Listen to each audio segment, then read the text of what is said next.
श्री सीतारामचंद्राभ्याम नमः। श्रीमद् वाल्मीकि रामायण अरण्य कांड तीसरा सर्ग विराध और श्री राम की बातचीत।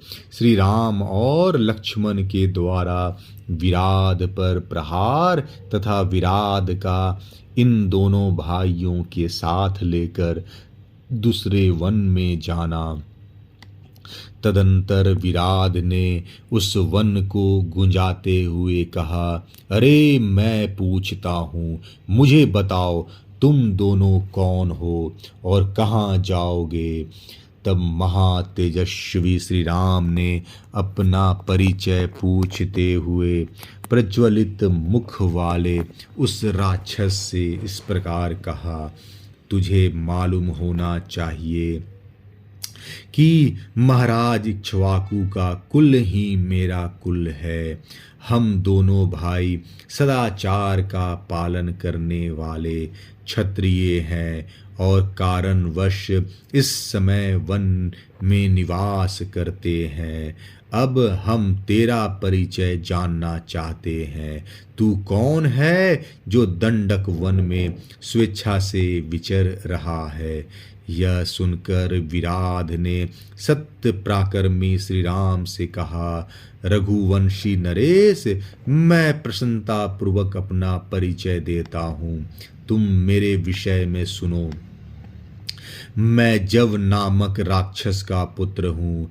मेरी माता का नाम शहरदा है, शतहरदा है। भूमंडल के समस्त राक्षस मुझे विराध के नाम से पुकारते हैं।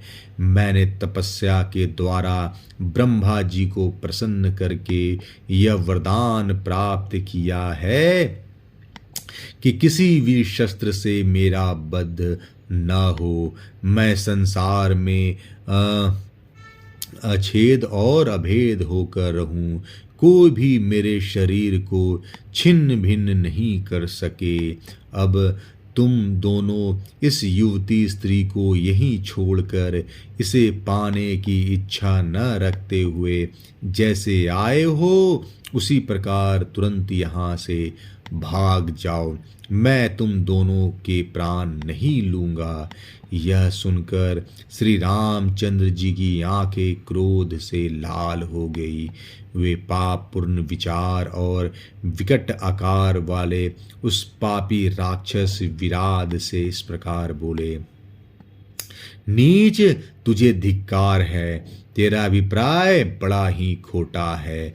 निश्चय ही तू अपनी मौत ढूंढ रहा है और वह तुझे युद्ध में मिलेगी। ठहर, अब तू मेरे हाथ से जीवित नहीं छूट सकेगा।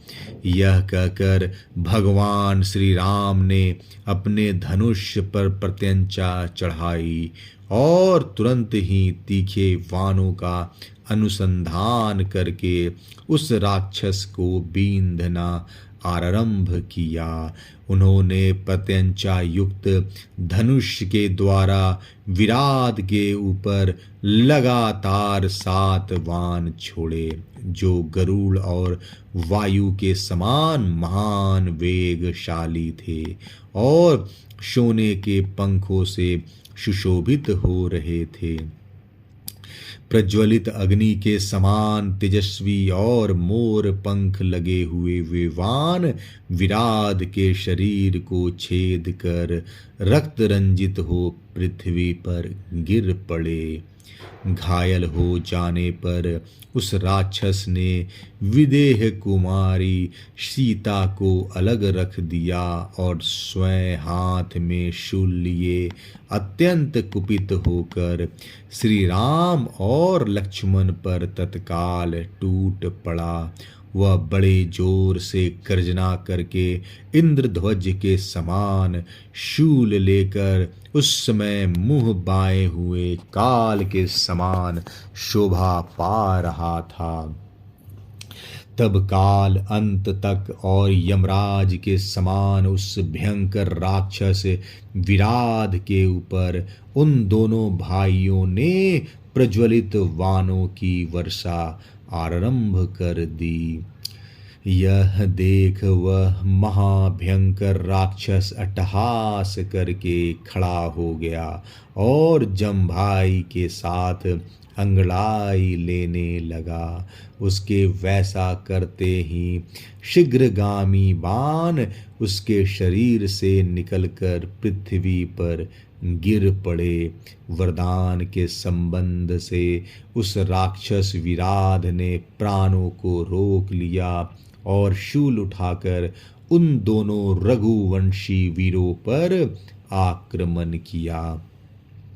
उसका वह शूल आकाश में वज्र और अग्नि के समान प्रज्वलित हो उठा, परंतु शस्त्रधारियों में श्रेष्ठ श्री रामचंद्र जी ने 2 वाण मारकर उसे काट डाला। श्री रामचंद्र जी के वाणों से कटा हुआ विराध का वह शूल वज्र से छिन्न भिन्न हुए मेरु के शिलाखंड की भांति पृथ्वी पर गिर पड़ा।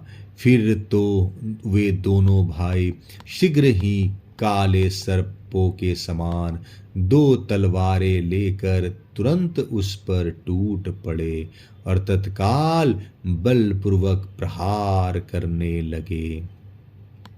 उनके आघात से अत्यंत घायल हुए उस भयंकर राक्षस ने अपनी दोनों भुजाओं से उन अकंप पुरुषी वीरों को पकड़कर अन्यत्र जाने की इच्छा की। उसके अभिप्राय को जानकर श्री राम ने लक्ष्मण से कहा, सुमित्रानंदन, यह राक्षस अपनी इच्छा के अनुसार हम लोगों को इस मार्ग से ढोकर ले चले। यह जैसा चाहता है उसी तरह हमारा वाहन बनकर हमें ले चले। इसमें बाधा डालने की आवश्यकता नहीं है।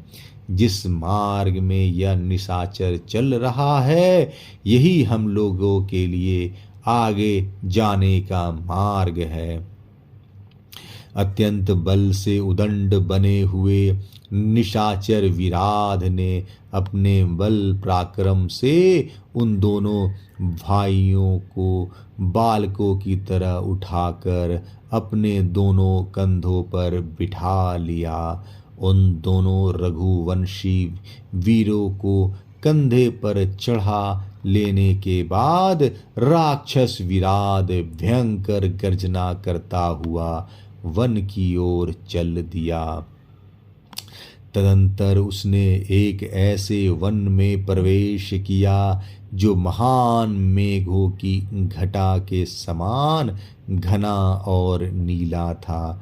नाना प्रकार के बड़े बड़े वृक्ष वहाँ भरे हुए थे।